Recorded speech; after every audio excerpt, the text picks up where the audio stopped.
Jeffrey should have studied more for his exams. He's been given his results and he failed almost every class. How's he gonna tell his parents? What's he gonna do with his life? Jeffrey starts having an existential crisis. These grades aren't good enough for any job. And so what does Jeffrey do to fix all of this? He opens up Steam on his computer and he spends the rest of the day playing video games. Fast forward a few years and Jeffrey's working a low-tier job that he dislikes so heavily. He makes just enough per month to keep inside of the rat race. You see, in the virtual world, Jeffrey is successful. He's a warrior. He's a knight. But in real life, he's a loser. He's a creep. Isn't it so obvious that Jeffrey would prefer spending all of his time in the virtual world instead? What a sad reality for most young men, and you probably can relate.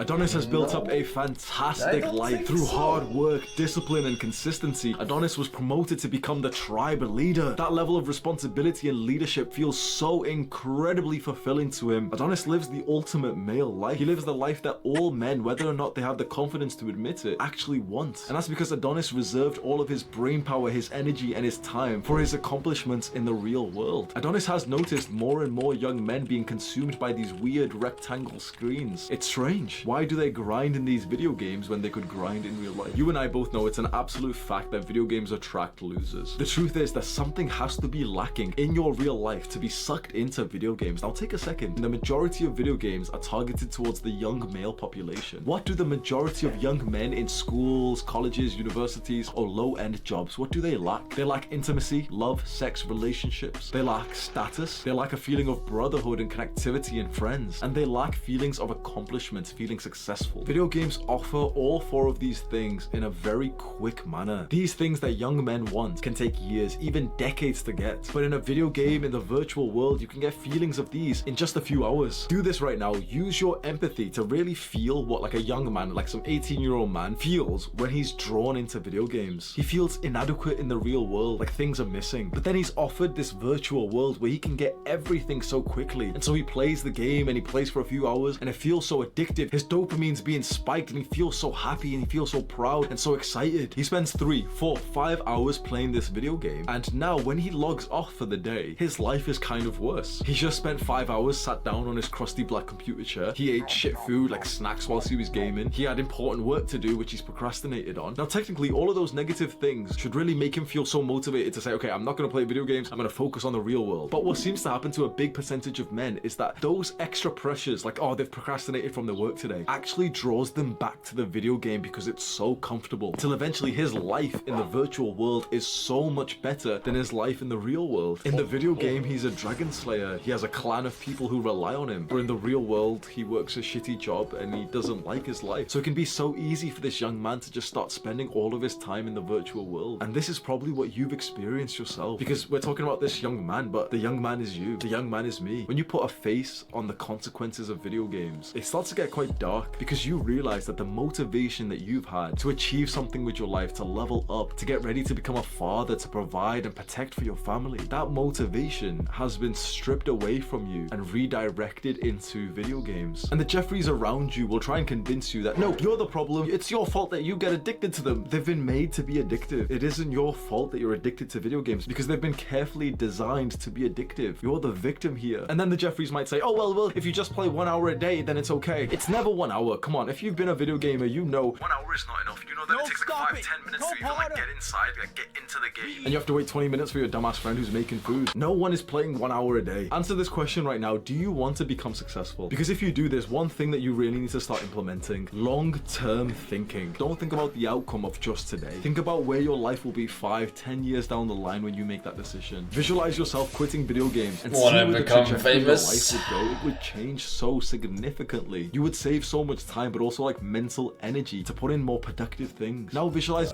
I can listen to this guy.